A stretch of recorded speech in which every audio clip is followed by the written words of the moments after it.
For most of human history, true blue was a phantom color. Early humanity lived in a world abundant with earth tones, deep ochres, heavy umbers, and iron oxides. But permanent, unyielding blue was a profound rarity in geology. Lapis lazuli presented a compelling paradox.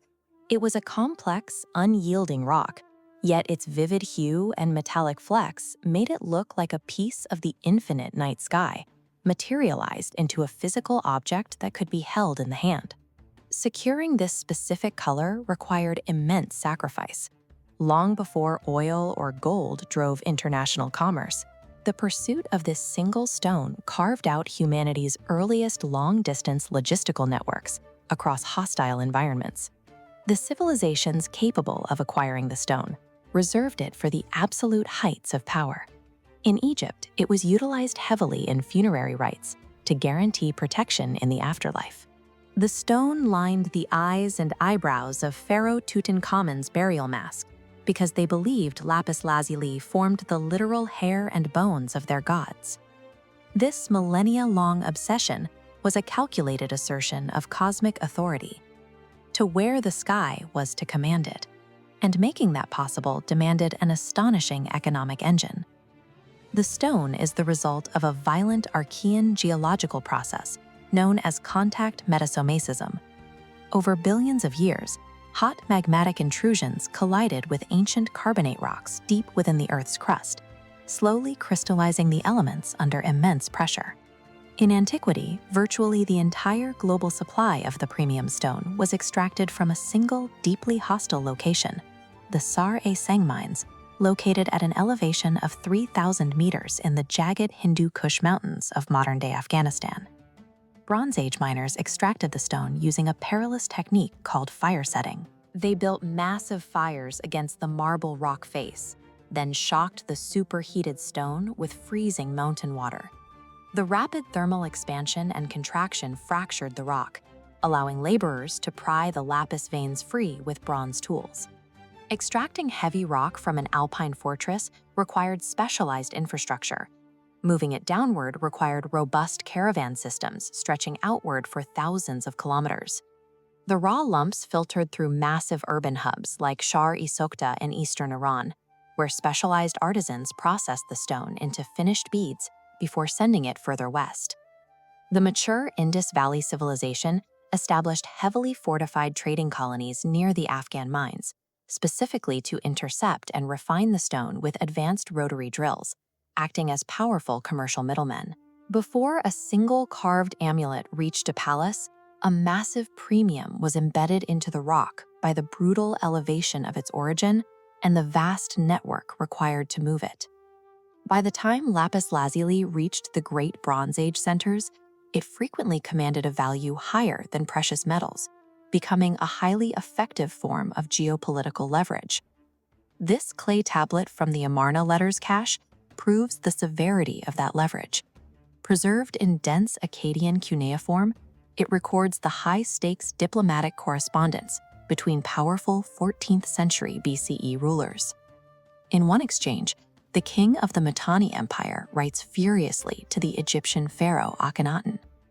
An earlier pharaoh had promised to send solid gold statues, richly appointed with lapis lazuli.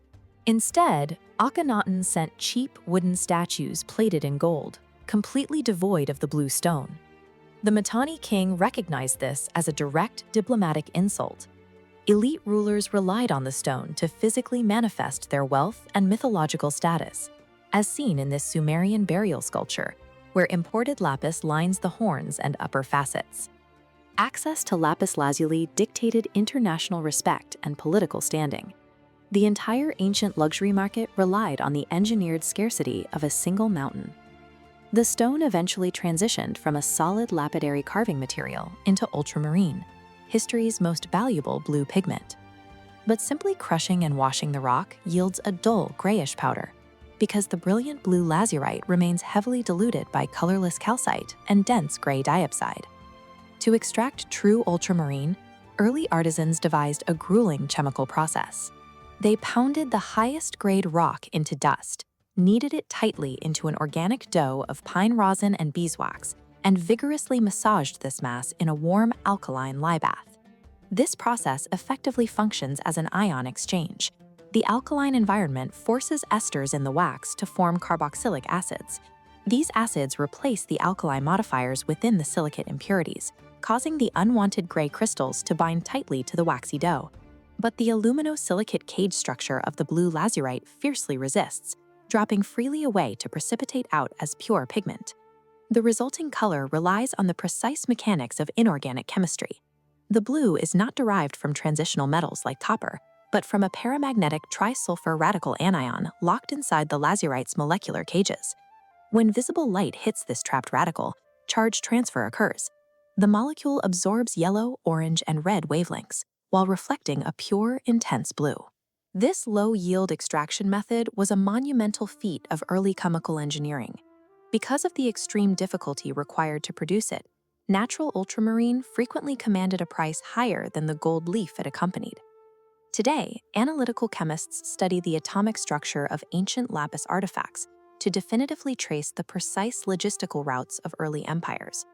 Using ion beam luminescence, scientists measure a spike at exactly 770 nanometers, a signature unique to Afghan stone.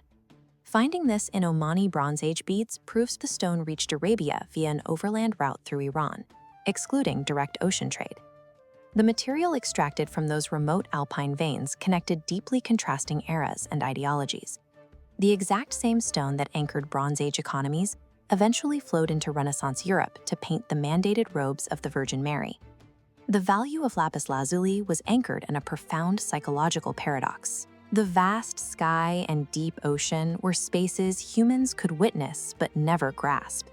Lapis lazuli was a piece of the infinite sky materialized into solid rock that could be carved, hoarded, and traded. Pursuing that paradox required the creation of intercontinental supply chains, drove the refinement of early chemical engineering, and fueled elite diplomatic economies. Born in the extremes of the Hindu Kush, lapis lazuli became humanity's first truly global color, permanently uniting geology, commerce, and art.